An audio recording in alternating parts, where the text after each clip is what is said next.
Welcome to Now Tonight. I'm Zinklea Samwa. Ukrainian President Volodymyr Zelenskyy just wrapped up his historic address to a joint session of Congress tonight. Per reports, he is on his way back to Ukraine as we speak, a whirlwind trip to Washington, a 12-hour affair at most. This is the leader's first trip outside Ukraine since Russia launched its full-scale invasion in February. Today, Zelenskyy met with President Biden, both behind closed doors and in front of the press, during which time President Biden pointed to a new aid package for Ukraine worth around $1.8 billion. That includes Patriot missile systems, considered the most advanced air defense weapon in the American arsenal, which brings us back to Zelenskyy's address to Congress, where he thanked lawmakers who so far have approved billions of dollars in aid for his country. A historic address right there that we saw, and he was met with rousing round of applause. We heard the Ukrainian president talk about victory in the new year and hopes for encouragements for his soldiers and thanking the American people as well as American lawmakers.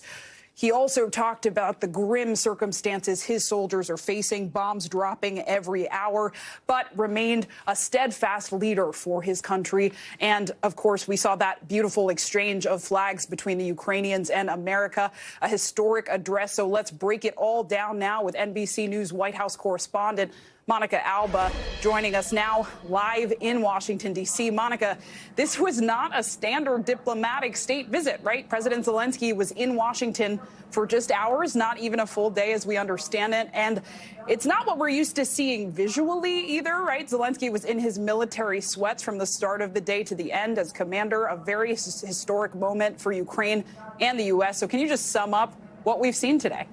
Nothing standard about it, Zinklea. That's exactly right. And really, this was a day of incredible symbolic significance and a show of solidarity. That was the intention from the U.S. government. And President Biden, when he extended this invitation to President Zelenskyy more than a week ago, it wasn't really clear whether this was all going to be able to come together and materialize, given all the different security concerns and moving parts for a visit like this to happen. So the fact that it did is remarkable in and of itself. This is something where President Zelenskyy is very intentional about what he was wearing today, wanting to remind everybody that, of course, he's the president of a nation, but a nation at war, and continuing in that remarkable joint address just now to say, do we really have enough artillery? No, we don't. Do we really have enough weapons? No, we don't. But do we have the spirit and the will to continue to fight in this war and ultimately win it? President Zelenskyy arguing that the Ukrainian people have that, despite being out of power, plunged into cold and darkness as the winter progresses, approaching the Christmas holiday and noting that many Ukrainian citizens won't be able to celebrate anything resembling a normal Christmas, but that they're united in their spirit and feeling of a will to want to have victory over Russia. So President Biden and President Zelenskyy spent a good amount of time together earlier today, meeting behind closed doors, talking to journalists about a potential path forward. But the U.S. is very clear here that they don't want to push President Zelenskyy in any direction when it comes to diplomacy or negotiations. But both men agreed they would, of course, like to see this conflict come to an end. The question is, how much longer will this war stretch on? And then, of course, as you saw President Zelenskyy just request there, he says he wants a lot more help from Congress as lawmakers are considering another $45 billion in emergency aid. But when Republicans are going to take control of the House in just a few short weeks, that blank check, according to wannabe House Speaker Kevin McCarthy, that's what he's hoping for, though it's unclear whether he's going to get it. If that's the case, then that is why President Zelenskyy felt he needed to also come here today, thank the American people, but implore lawmakers to continue to help him, he said. And I mean, we saw lawmakers unified in a way that we don't typically see, minutes of applause. And we heard pretty candidly from Zelenskyy, right, that he's feeling outgunned even still. So, Monica, talk to us about the military aid we are promising Ukraine right now, specifically related to those Patriot missile systems. There was a time when we, the U.S., did not want to send such systems over. But now President Biden says this is purely defensive. So what does that mean? What has changed? Yeah, and that is the important word there, defensive, because there were a lot of questions questions today about the U.S. finally giving Ukraine this battery system. Did that mean that the U.S. is viewing this in escalatory terms? And that was President Biden earlier today saying, no, this is so that they can continue to defend themselves. But yes, it was just a couple of months ago when there was actually a pretty testy phone call between President Zelenskyy and Biden where he was asking for some additional help in the weaponry department, and where President Biden, according to our reporting, told him that's not something I can do right now, and in effect, you should be grateful for all the help you've gotten so far. Of course, I'm paraphrasing there according to the summary we got from some officials who were briefed on that discussion. So what's notable here, Zinclay, is that now the U.S. feels that this is a point in the war where the U.S. did want to provide Ukraine with these special missile systems. And is it possible they could offer more? That is exactly what President Zelenskyy is asking for, different types of weapons. And it does seem, again, that they would be open to it. But the winter is really what is being weaponized here, according to both presidents, by Russia. So that is why you're seeing a little bit of a turn and a progression here. But again, there's just no telling how much longer this war will stretch on. And that is why the U.S. wants to help Ukraine and has remained steadfast in its support of the country. Important analysis on this historic night. Thank you, Monica Alba. Now, this wasn't just an opportunity for President Zelenskyy to speak to Congress, but to the people of the world, including his own countrymen watching from Ukraine.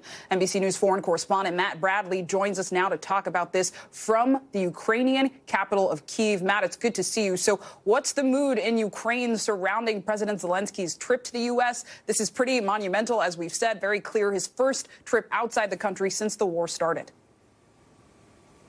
Well, this is a sensitive trip, Zinclay, because the fact is that the president had remained in Ukraine from the beginning, now 302 days ever since the war began. Remember, the Ukrainian people were so cheered when they first saw the president standing outside of his office here in Kyiv, holding up just like a video selfie and saying the words, "I'm here." This was always his thing. President Zelenskyy remained, and he said he would never leave. And that was a big issue because, of course, there was that Hollywood one-liner early in the war when the United States basically secretly asked him if he needed assistance getting out of Ukraine. And his response, and he made it to the U.S., and then he made it publicly, repeated it to the public, was, "I don't need a ride, I need ammunition." So this has always been his trademark characteristic. And then now we got to see the House of Representatives, the Congress, Ukrainian people, the entire world got to see once again the president doing what he does best, what he's done so much and to such great effect since the beginning of this war. And that is just reaching people, talking to them. Remember, this man used to be an actor before he was president, right before he was president. He didn't hold any public office. His whole thing, ever since the war began, has been appealing to foreign nations. He's addressed them by video chat. He's addressed them by telephone. And he's been doing this, again, to great effect. That's how he's been able to rally so much money, so much materiel to the Ukrainian cause. Now, I can tell you that when you walk around the streets of Kyiv, and you asked me about the mood, I should get to that. President Zelenskyy mentioned something that should be obvious to anyone watching right now. The city behind me is almost completely dark. You can see some lights here on the horizon. There are rolling blackouts, so it's not entirely blacked out. But this is a city cloaked in darkness, a country cloaked in darkness, and one that, as President Zelenskyy said, is going to be enduring the holiday season with very little power, very little energy, and again, lit by candlelight, as the president mentioned, not because it's romantic, but because they have to. So this was a rousing speech and one that was really well received by Congress. And I think it's going to be something that a lot of Ukrainians are going to be really, really glad to see. They are so grateful, and I've talked to so many people here, for Americans. When you tell people here that you're American or that you work for an American network, they are emotional. They have exactly like what Zelenskyy says. They thank you. They want to say, we love what the American people are doing. As Zelenskyy said earlier in his press conference with President Biden, from normal Ukrainians to ordinary Americans, thank you. So this is about ordinary people, taxpayers. But they also want more. And that's one of the things that Monica Alba, my colleague, just mentioned just now. They are getting those Patriot missiles. And I spoke with a member of parliament just today, a member of President Zelenskyy's political party, and she reminded me that, yes, when they asked for those Patriot missiles at the beginning of the war, they got a hard no from Washington. But they managed to bring Washington on side. And now they're going to be getting one.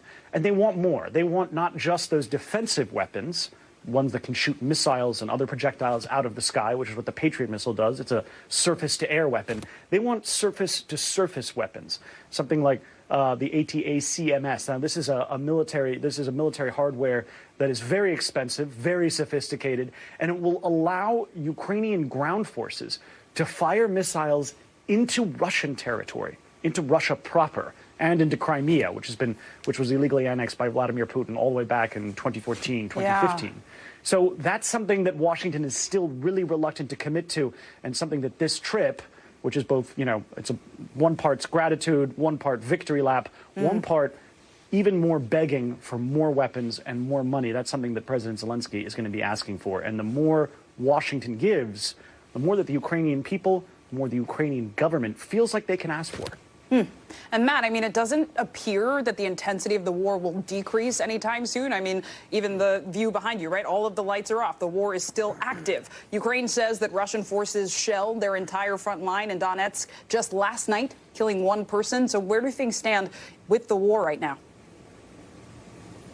Yeah, it's a really pregnant pause, you could say. And, it's interesting because it's not pause per se. The front lines are static. They're not moving, and they haven't moved for the better part of a month. But there were some really stunning victories, both in the northeastern city of Kharkiv and in the southern city of Kherson, which, well, in the first instance, saw the Ukrainians beat back the Russians in a blitz advance across steppe land and just push back this, what would have been, what we had all thought was a superior army. And then in Kherson in the south, a couple of weeks later, we saw the Russians essentially walk away from their frontline positions, retreat. And now military analysts say it's certain that they took some of those soldiers from the Kherson area and moved them back up to Bakhmut. And that is where we found President Zelenskyy yesterday, right before he came to Washington. And that's where we saw he presented that battle flag. He presented the medal to President Biden from one of the Ukrainian servicemen in Bakhmut. That battle is raging very fiercely, fought over yards, over feet. Very little ground is being taken or surrendered by either side. That there has been some very small advances by the Russians in the past several days. This battle is now one almost of attrition. And for Kyiv, for the government here, that's a big problem, because a lot of people here assume, probably rightly, that a long-term war favors the Russians. Right. Because the Russians have more people. They ultimately have more money. They are a much, much bigger country.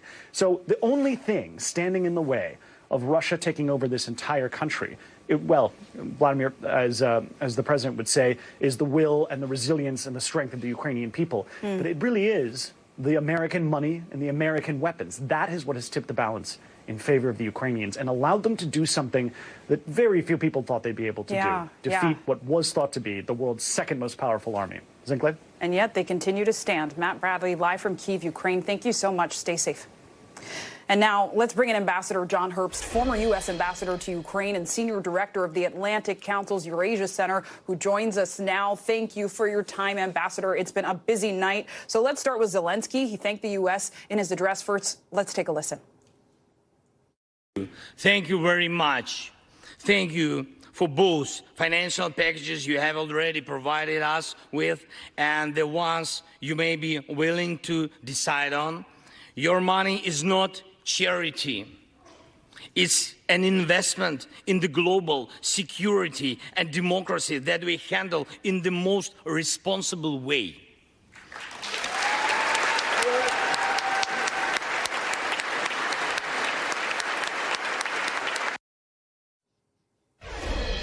Your money is not charity, it's an investment. And there was a lot of gratitude we heard from Zelenskyy tonight. Was that a core mission of his visit, to say thank you?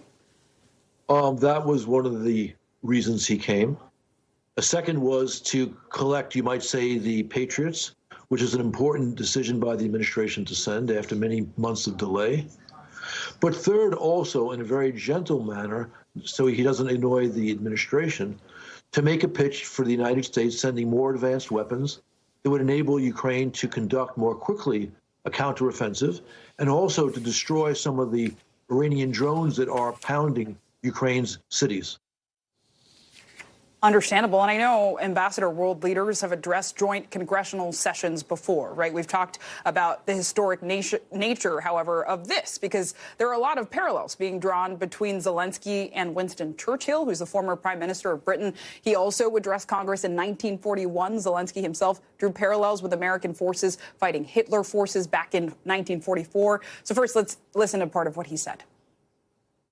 They burn down and destroy everything they see. They sent thugs to the front lines. They sent convicts to the war. They threw everything against us, similar to the other tyranny, which is in the Battle of the Bulge. Threw everything it had against the free world, just like the brave American soldiers, which held their lines and fought back Hitler's forces during the Christmas of 1944. Brave Ukrainian soldiers are doing the same to Putin's forces this Christmas.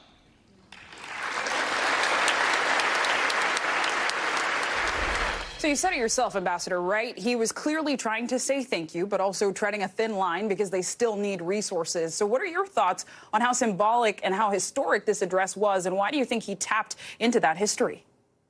It's certainly historic. But you might say the historic meaning depends on whether or not Ukraine eventually wins. I am confident that if American support remains at the current level, Ukraine will defeat Putin, stop this aggression.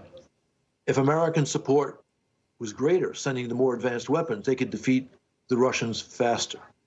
And I think this visit was a good step to ensuring ongoing major American support to Ukraine and sending a clear message to Putin that the United States is in this to make sure Ukraine wins, and it's time for Putin, to reconsider his aggression in Ukraine. And it sounds like Putin has responded, right? We've heard that Russia has reacted to this visit. The Kremlin is reportedly saying that the visit will, quote, deepen the conflict. This also comes as the U.S. is providing Ukraine with Patriot missile systems, which you mentioned, right? They need harder missiles and weapons in order to attack Russia. And this is something Russia has warned against, saying there would be unpredictable consequences. And we know Putin is not shy about doing that. So for the U.S., if they gave the system to Ukraine, how do you expect to see Russia respond to this in coming days and weeks, either to the U.S. or to Ukraine? Well, Russia is not going to attack the United States. They will threaten escalation in order to deter us from protecting our own interests. Zelenskyy was right when he said this is not charity. This is a smart way for the United States to make sure that Putin does not attack our allies in the Baltic states. So the $50 billion, which sounds like a lot of money, is only a small fraction of our defense budget. And that small fraction of our defense budget is destroying far more in value of Russian military assets. So it's a great need for us. And please. Well, lastly, Ambassador, I just wanted to ask, is there anything about this that surprised you, whether Zelenskyy visiting the U.S. or anything about his remarks that you weren't expecting? Actually, no. He visited us because President Biden wanted him to come. And, of course, he owes a great deal to President Biden. So this is a way for him to collect the patriots and keep Biden happy. And while he made a pitch for the more advanced weapons I've described, he did it in a very gentle way, again, not to annoy his partner in the White House. But it's important that Congress, I think, urge the administration to send the advanced missiles, not to attack Russia itself, but to attack Russian forces within Ukraine. Ambassador John Herbst, thank you so much for providing your analysis tonight. Thank you. And still ahead, be careful what you wish for, because if you were dreaming of a white Christmas, you're likely to get it, and then some. Our meteorologist is standing by with a forecast and a warning. Stay close.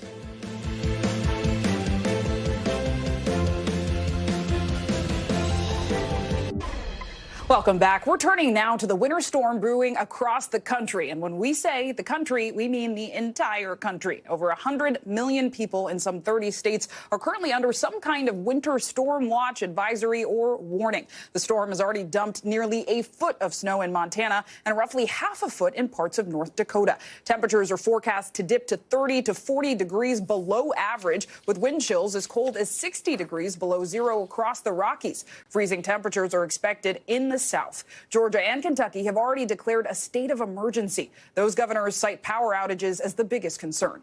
Meanwhile, blizzard-like conditions are expected from Chicago to Buffalo, likely bringing travel to a standstill. NBC News correspondent Tom Costello joins us now from Chicago's O'Hare Airport. Yeah, Chicago O'Hare, of course, is the third busiest airport in the United States. And this is the center of the Midwest. So a lot of air traffic comes into and out of here. And Chicago O'Hare and Midway are in the bullseye right now for the storm that is inbound. We expect it to hit on Thursday. Already, we've seen this airport absolutely overflowing today with passengers who are trying to get out ahead of the storm, taking advantage of the airline's offer to waive change fees and then allow passengers to book on other flights and get out early. We've seen that throughout the day. Thursday and Friday supposed to be the busiest travel days nationwide for outbound flights. And of course, these airports in the Midwest up into the Great Lakes are going to be under the gun with the weather moving in. The return busiest days are going to be December 26th and then on January 2nd. We can tell you that we've already got flight cancellations building into Thursday. More than 1,000 flights canceled into Thursday. That will grow as the hours progress, as the storm moves in. The best advice right now, if you haven't already rebooked, you can try, but they're already selling out fast. You may have to hunker down and weather the storm and try to get out after the fact, if in fact you are trying to get out on a Thursday or a Friday. Also, check your airline's app, check your airline's online presence. If you want to try to change your flight one way or the other, it's going to be a rough few days for travel. Back to you. A rough few days for travel. NBC's Tom Costello in Chicago. Thank you so much. Now, here with more on your weekend forecast is NBC News meteorologist Bill Cairns. Hey, Bill. St. Clair, our storm has arrived. It's forming now in areas of the Central Plains, and the Arctic blast that's coming in behind it is now invading to the south. It was in Montana all day long through Wyoming, and now it's heading into Colorado and Nebraska. And this is one of those cold fronts. When it goes through, temperatures are going to drop 20 to 30 degrees within a 2 to 3 hour period. I mean, it's going to be a rapid drop, and if there's any water or any slushy snow, everything will rapidly freeze. So here's the wind chills out there right now. It's cold. Des Moines, Kansas City, Sioux City, but the real heart of the cold air is up here. Look at Rapid City at minus 46. Areas in Wyoming, negative 41. And all day long, we've been watching this really, really cold air through areas of Montana. Still cold, negative 51, negative 54. So this is the source of all that cold air. And by the way, the Denver area was 50 degrees earlier today, and by midnight, they're going to be 0 degrees. And that's an extreme temperature drop. That's just an example of what's heading southwards. And that's why we have these wind chill advisories, watches, and warnings all the way down to Brownsville, Texas, and now through New Orleans into areas of central Georgia. So, you know, very rarely do we get wind chill warnings in northern portions of Alabama, and that's happened with this event. So, how cold will it get? Friday morning is the peak of the cold for areas in the Midwest and in Texas. Wind chill values about Dallas, northwards will be negative, single digits, San Antonio, Waco, Austin to Houston, down to Corpus Christi. But the really bad stuff where you have to clean up from the snow, where it's still going to be windy and blowing, Kansas City to Chicago, negative 30. So that's how you get into the dangerous category. You start worrying about frostbite if you're outside too long. And then by the time we get to Saturday, all of this cold air then travels to the East Coast. Now, it's not going to be horrendous like in the Midwest, but you'll feel it. Raleigh, negative 1, Tallahassee, 11, even Orlando at 22 degrees. So that's the wind chill portion of this. I think one of the biggest impacts from the storm is going to be how many people lose power because of these strong gusty winds. Even though we don't have leaves on the trees, we're still going to see gusts from 50 to 70 miles per hour from the Great Lakes all the way into northern New England. The high tide is going to be very dangerous with coastal flooding and southern portions of New York, along Long Island, the shoreline of Connecticut, all the way up to Massachusetts. Friday morning, we're going to have at least moderate coastal flooding. And here's the power outage forecast. Everywhere in yellow is isolated. Orange is scattered. You notice areas here, especially where the higher winds are, and a few spots even get into widespread power outages. And if you have negative temperatures and widespread power outages, that's a bad recipe for the people fixing the power lines and the poles, and also for you if you lose power at your house.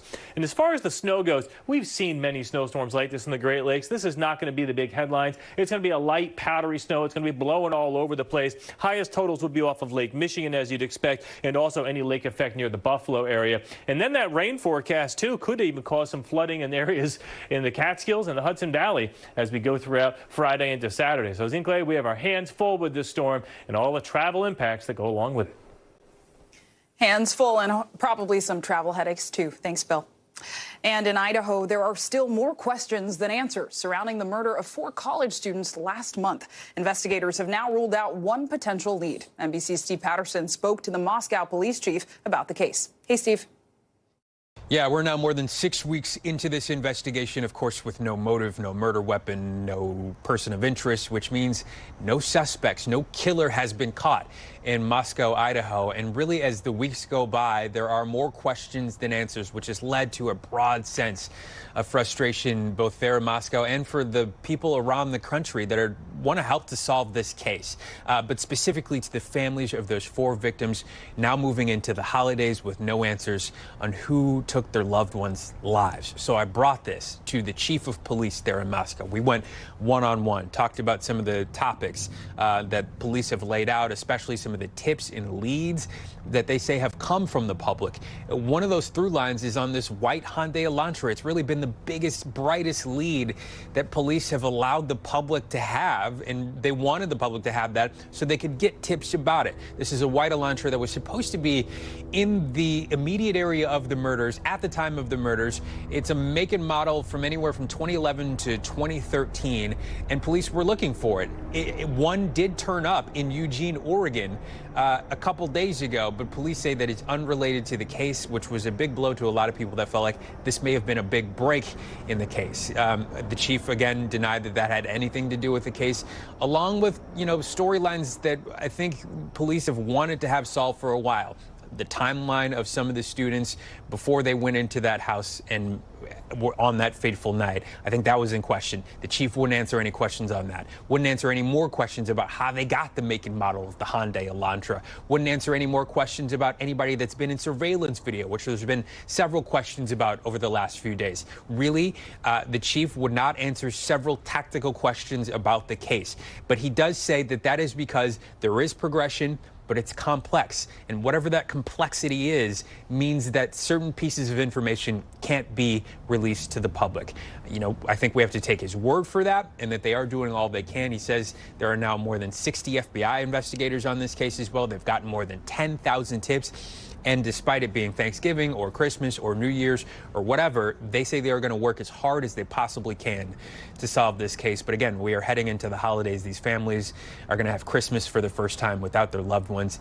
They want answers. That community wants answers, and they want answers from the chief. Back to you. We're definitely keeping those families in our thoughts and prayers. Steve Patterson, thank you. Now, we'll be right back after the break. Thanks for watching Now Tonight. Time now for some of the headlines we're watching on Now Tonight. NFL Hall of Famer Franco Harris has died. The legendary Pittsburgh Steelers running back was perhaps most known for the Immaculate Reception, one of the most famous moments in NFL history. It happened in 1972 when a pass ricocheted off an opposing player into the hands of Harris, who ran it in for a game-winning touchdown. Harris's son says his father died overnight. No immediate cause of death was given. Franco Harris was 72 years old. And Elon Musk says he will resign as Twitter's CEO as soon as he finds, quote, someone foolish enough to take the job. The news comes 2 days after Musk posted a poll on Twitter asking if he should step down as head of the site. He says when he does leave, he will just run Twitter software and servers teams. A week after announcing the death of Steven Twitch boss, his wife is mourning her loss in a new Instagram post. Allison Holker shared, quote, my one and only, oh, how my heart aches. We miss you so much. The So You Think You Can Dance alums married in 2013. He later began his career as the DJ on The Ellen DeGeneres Show. Stephen Twitch Boss died by suicide last Wednesday. He was 40 years old. North Carolina police released footage showing the last known time a missing 11-year-old girl was seen. It shows Madalena Kojokari getting off the bus on November 21st, about 20 miles north of Charlotte. She was wearing a gray T-shirt with her hair in a ponytail. Madalena's mother and her stepfather were arrested Saturday and charged with failure to report the disappearance of a child to law enforcement. 3 weeks had gone by before anyone knew she was missing. And it's getting hot in here. Spain is about to end its hottest year on record. Preliminary data show the country averaged daily temperatures above 59 degrees Fahrenheit for the first time since records started in 1961. European officials link the warm weather to climate change. And now to immigration. The status of Title 42 remains undecided. The Supreme Court could issue a ruling any minute tonight on the pandemic-era policy that blocks most migrants from seeking asylum in an effort to protect public health. The policy was set to be lifted today, but on Monday, Chief Justice John Roberts put that move on hold at the request of 19 attorneys general from Republican-led states. Yesterday, the Biden administration argued in favor of lifting the ban, but asked the court to delay any action until next week. The legal uncertainty is making an already critical situation worse in many border cities. Migrants have been gathering for days, even weeks, at checkpoints to see if they will be able to cross. Our NBC News colleagues have been speaking with many about their journey. No quisiera que me regresaran después de durar 4 meses de lucha viajando con mis hijos. Por eso. Pero sí lo voy a hacer. Tengo que tener fe en Dios y ojalá y Dios quiera que sí me acepten. So this is Soy the madre last. soltera y con mis niños. She's scared to try and cross now because she fears that they might return her, and she says it's been 4 months to get to this point, and that's the final step. And you spent 4 months walking from Venezuela to here in El Paso. Why? ¿Por qué? Because right now, in these moments, Venezuela is a very difficult situation. My part, I was tortured because simply for thinking differently in my country. This family says they came from Guatemala because they were threatened by organized crime there, and now they're waiting until Title 42 is lifted before they decide whether to cross into the United States. What are your dreams, Moises? I want to have a tranquil life and bring my family. What do you want to do if you're allowed in? Trabajar para sacar a mi hijo adelante. Like many others, she says she wants to work to help her kid. NBC News correspondent Guad Venegas is in El Paso, Texas for us. Guad, it's good to see you. I know you've been having so many critical conversations down there. What is the situation at the border, and what conditions are migrants facing today as we wait to hear about the status of Title 42? Zinkley, so you have migrants on the Mexican side, right? A lot of asylum seekers that have been in line trying to enter the United States. We spent a day there. We saw a line that only grew. More than 500 of them lined up at the U.S.-Mexico wall. We saw border agents there letting them in small groups of 15 at a time. But that line continued as we left, as the temperatures drop into the night. And here in El Paso, where there's other migrants, some that are asylum seekers that have been released in El Paso that are making their way to other cities, have been sleeping in the street. And this is the area in downtown. You can see some of them setting up to sleep here, to spend the night. There's more on the other side of the street. And so the reason why authorities in El Paso declared the state of emergency and why they're so worried is because there's a cold front coming in. The forecast says that the temperature here could drop into the 20s. It could feel even colder with the wind chill. So they are scrambling to find shelter for everyone who's on the streets. They just opened a space at the convention center. That's about a block away. They have capacity for hundreds there. So they're going to be moving people in as the temperature drops. Now that cold weather, even colder than what we've seen, it's been in the 30s, but it's going to go into the 20s. Those colder temperatures are expected to begin overnight on Thursday. Thursday and continue into the weekend. So authorities in El Paso trying to find shelter for the migrants that are here, while on the Mexican side, more and more are arriving in Ciudad Juarez intending to ask asylum and cross into the United States. St. Clair. Yeah, and I mean, I can see how cold it is just seeing people bundled up behind you. It's sobering to even see those beds behind you on the ground. I think that really speaks to the conditions right now today. So let's talk more about how the policy is impacting people. Are these court battles over Title 42 impacting migrants' decision-making right now? You know, when you talk to migrants here and on the Mexican side about the policies, about what they know, they really don't understand how our immigration policies work. So regardless of what happens in the courts, the news of a change at the border will usually make its way down Mexico or into Central America to the migrants that are currently traveling. They don't understand what's happening. They tell me they just know something is changing, and they hope that that change will make it easier to enter the United States and seek asylum. So even if Title 42 isn't lifted, they will continue to make their way to the border. So that's something that's very important to keep in mind. Whether Title 42 is there or isn't there, the migrants that are making their way to the border tell me, or the ones that are at the border that are speaking to others, because they all have phones, they tell me that their friends are still making their way, and they're going to keep making their way because they have no other options. So whether the policy remains or does not remain, that will not stop migrants from coming to the U.S.-Mexico border, according to what they tell me and to what we've seen in different parts of Mexico, where tens of thousands are still traveling to the border, to different cities, like here in Ciudad Juarez, some going to Tijuana, some to Reynosa. That is something that continues to happen in Mexico, and Mexican immigration authorities are also overwhelmed with the large number of migrants that are traveling through that country. So that's something very important to understand as we look forward for what might happen at the U.S.-Mexico border, St. Clair. Yeah, that's important, right? It's still happening. People are still crossing, and it's not just Title 42, Quad. I know there's also conversation about the pre-pandemic policy known as Title 8 going back into effect. So can you break that down for us? How will that impact border cities like where you are in El Paso? So when you look at the policy that's used at the border, I think, you know, under Title 42, the difference that makes is that when somebody comes into the U.S. illegally, Border Patrol or border officers can expel individuals back to Mexico under Title 42, right? They can expel them right away. That's what's been happening under Title 42. Before that, there was a different process. When somebody's detained in the United States illegally, there's a different process they have to go through. They can say they want to request asylum. The process then requires for them to be transported to another center, so they can't just be expelled so fast. Another thing that changed under Title 42 is that migrants that are suffering from violence or that are coming to the United States for a humanitarian reason used to be allowed to go to ports of entry, and at these ports of entry, they could then say that they were requesting asylum, and they'd be considered for asylum.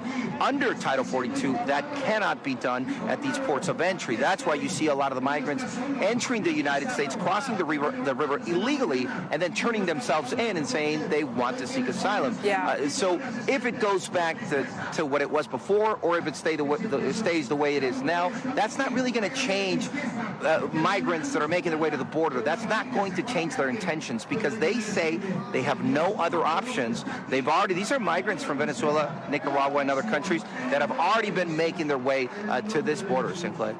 Quad Vanengas in El Paso, Texas. I know you'll stay on this one for us. Thank you so much. And turning now to the story of Donald Trump's taxes. They're likely to be released in the coming days after a Democratic-controlled House panel voted to make 6 years of Trump's taxes public yesterday. But in the meantime, today, the House Ways and Means Committee released a 29-page summary report of what's in them. In his first 3 years as president, Trump paid about $1.1 million in federal income tax. In 2020, the former president paid no federal income tax. And now the IRS is under fire for not looking into this sooner, as it failed to audit Trump during his first 2 years of office. Presidential audits are not mandatory, but they are part of the agency's policy. Senate Finance Chair Ron Wyden said the agency was, quote, asleep at the wheel, and called the presidential audit program, quote, broken. NBC News correspondent Vaughn Hilliard has more.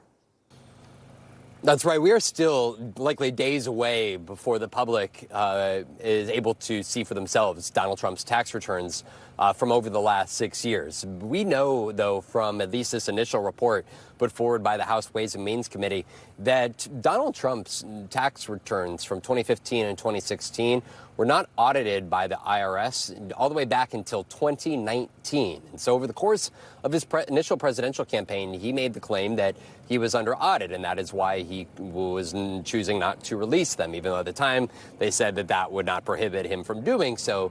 Yet he consistently, over the course of his administration, declined to make them public. But now the question is as to why the IRS took so long to audit his 2015 and 2016 returns, because it is the IRS customary to, whenever an individual is president, to complete those audits. And as for the actual 4 years that he was in the White House, those audits did not begin until 2021. And ultimately, the 6 years that we're talking about, none of those audits have been completed. So there are questions as to what we will be able to extract from his tax returns. We do know that he paid about $1.1 million in federal income tax over the course of the first 3 years of his tenure in the White House, but he paid $0 in 2020 in federal income tax. And now the question here is what else can be taken from these tax returns? We know that in the last month, the Trump Organization, his family business, was found guilty on criminal charges of engaging in a tax fraud scheme over 15 years. And so it is still, I think, why the public is so keenly interested in what further can be gleaned from those tax returns once they are made public by that House committee. Welcome back. I'm Zinklea Samoa. For many formerly incarcerated young people, the transition back into society can be full of roadblocks. But one New York group is trying to clear the way by physically bringing help to them. And the group's creative approach is proving to make a big impact. Here's NBC's Lester Holt with more. At this busy Bronx, New York intersection, a bus waits for some at risk of going nowhere. We look for young people that might be coming home from jail, that might be involved in things in the street, or anyone who just needs help and can't find opportunity. It's where 22-year-old Tyrese Nacho found himself after he was incarcerated. I was just needing help to find some work. I just needed a job, basically. The program is called Shifting Gears, a mobile outreach effort by the Youth Justice Network. The bus, parking in neighborhoods across New York City, outfitted with computers and other tools to help those newly released find their bearings. This is general help, or is it specific to finding a job, for example? A handful of things. A lot of these young people who are justice involved don't have a support system. They don't have someone to make phone calls for them. They don't have someone to bring them to a DMV, show them how to get a license. Messiah Ferguson says he was incarcerated at a young age. He now works as an advocate for others. How important is it for you to let them know what you have been through? I believe it's very important so they can know that I'm not just someone just talking about something that I haven't been through. All the external factors that come into place when you're being released from prison or jail. Under a different name, the program began its work inside New York's Rikers Island jail. Then the pandemic struck. Because the jail closed its doors to all service providers. And that's where the idea of a mobile bus, since we couldn't get into Rikers. Now, a safety net of workers and resources stand ready to catch those in need on the outside. It seems like the word has really gotten around about this here in the neighborhood. We have to show them that there is hope. Waiting at a critical crossroad. It was basically right here. I mean, I walked past, they gave me a flyer, signed up. Our thanks to Lester Holt for that report. And overseas, the UK government issued a warning asking people not to drive if they don't have to, not to play contact sports, and to avoid getting drunk. Why? Well, it's all because the ambulance unions there went on strike, their biggest action in 3 decades. Here's Sky News correspondent Tom Parmenter. As important as any other mission when lives are at stake. From the gates of the barracks to wherever they are needed. Keeping this service on the road isn't negotiable.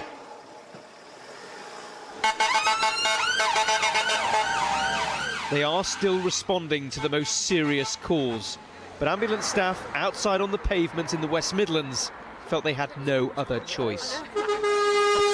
On some of the call-outs here in Coventry, They say it's just become embarrassing.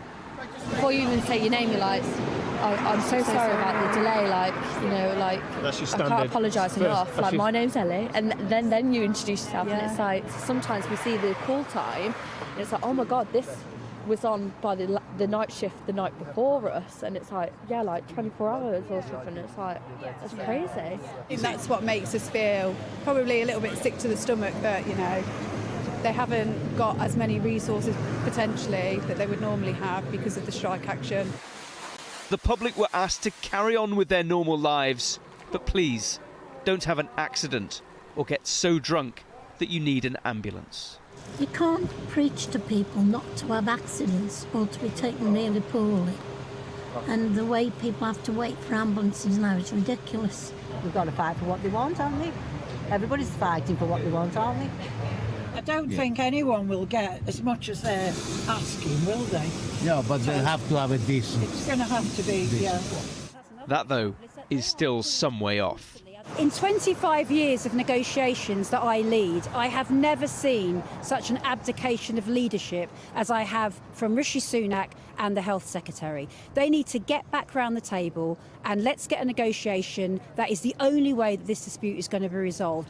The Westminster government maintain that they are ready to talk, but say they can't simply give everyone just what they want. Are you losing control of this crisis, Mr. Barclay? Hi. Hello. How was your meeting, Mr. Barclay? Hello. Well, we're working on. Why are you criticising the unions, Mr. Barclay? Well, because we need to focus on patient safety, and that's what we're working on. Stoke-on-Trent was in one of the areas where the number of emergency calls actually dropped.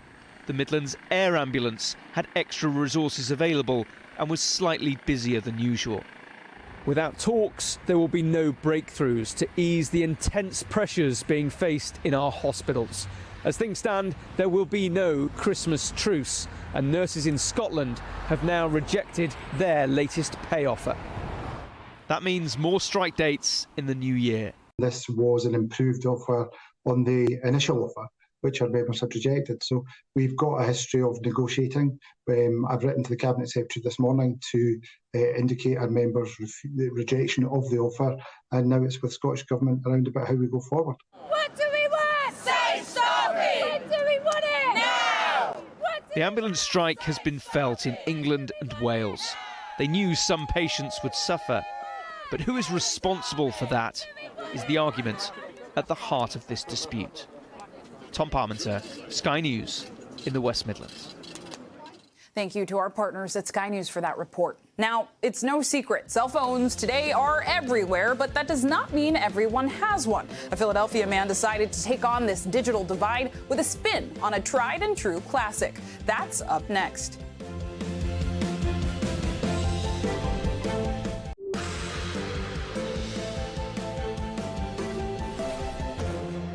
Okay, so do you remember payphones? What about fumbling for coins just to make a call? Well, one Philadelphia man wants to go back to that era, but he's putting a new twist on a classic. Payphones without the cash. The reason to help people without cell phones left behind in the digital divide. Here's NBC 10 Philadelphia's Matt DeLucia reporting. Sounds different, but there's no mistaking this iconic calling contraption. I probably used one back in my teen years. Digging for change, timed calls, waiting for that annoying person in front of you to hang up. Yeah, it's all coming back, isn't it? Now, whenever I see one on the street, I have to go up and see if it's working, go check it out. And yeah, they intrigue me. So much that Mike Dank decided it was time for a comeback. It's been fun putting it together. A tech project with a passion. I'm trying to put them in places that will benefit the community. So there is a population out there who don't have access to cell phones, or they have cell phones and they can't keep up with the bills. This phone he bought at a flea market 10 years ago. Took out the guts. The original phone had a really big circuit board back here. And brought this hunk of metal into the 21st century. It treats the phone just like any normal phone. If you look hard enough, you can still find payphones, but finding a working one, that's even harder. There are only a few dozen left in the city. The first of Mike's new PhilTel phones, he calls them, will start making calls this weekend at Iffy Books on North 11th Street in Chinatown. There are some hang-ups, though. It's all out of pocket for him, anywhere from $300 to $1,000 per phone, plus costs per minute. So he's calling on the kindness of strangers. Hopefully with donations and funds and everything, that'll be covered. But even if it's not, it's pretty low out-of-pocket cost. His dream, to see one of these in every neighborhood. I think one of the more interesting things is going to be seeing how kids react to it, or seeing how parents show their kids how to use it, and seeing what they think of this sort of archaic process that was once everywhere, and now a lot of people haven't grown up with it or know how it works. And no need to spare a dime for this trip back in time. In Chinatown, Matt DeLucia, NBC 10 News. Love that. Matt DeLucia reporting for NBC 10 Philadelphia. We'll look out for the payphones. And before we go, the headlines are not always sad, but you might not know it from watching the news. So here are your 60 seconds of joy. A Texas teen just broke a swimming record held by Olympian Michael Phelps for the last 20 years. Sophomore Maximus Williamson was competing in the 15 to 16 age group for the 400-meter individual medley. He finished about 2 seconds faster than Phelps did at his age. The teen says being compared to the gold medalist has left him, quote, speechless. Understandable. Newborn twins Lily and Lennon are getting a helping hand from their family dog Lucy. The pup's parents say she was a bit standoffish toward the twins at first, but is now committed to her role as big sister. She eagerly fetches bottles, diapers, laundry, anything she can help with. Every new parent's dream. And her parents say the newfound TikTok fame is earning Lucy pets all over town. And some llama drama for police in Northern Virginia. Check this out. A 20-year-old llama, yes, a llama, named Colby, apparently ran away from home last week and sent Fairfax County police on the chase of a lifetime. After a few misses, officers were finally able to wrangle her, and I'm happy to report Colby is now safely back with her owner. Well, that does it for us this hour. Thank you for ending your day right with Now Tonight. I'm Zinclair Samoa. The news continues right now.